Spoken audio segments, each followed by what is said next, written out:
namamalengke. Daming isda. Bili tayo na okra. Yung alam mo naman na wala.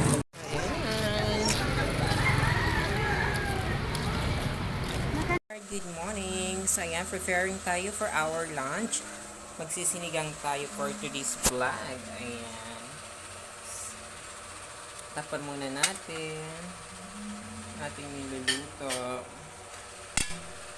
Ayan, so hindi ako makapag-vlog ng maayos dahil ngayong camera natin super labo kasi ito yung lumang cellphone dahil wala na tayong cellphone. Ayan, so ito yung view dito sa taas, nasa 3rd floor.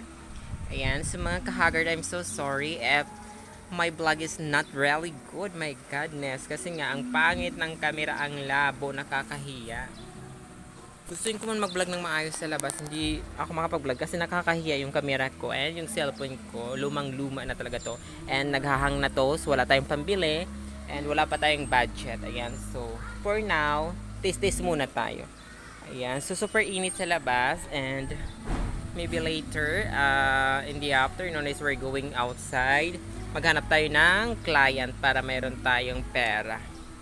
Ayan, so for now, dito muna tayo, nagluluto tayo and kunting imot-imot lang kasi ang init sa labas. Bye guys! Ang ating sinigang, ready to eat na everyone. Bye bye!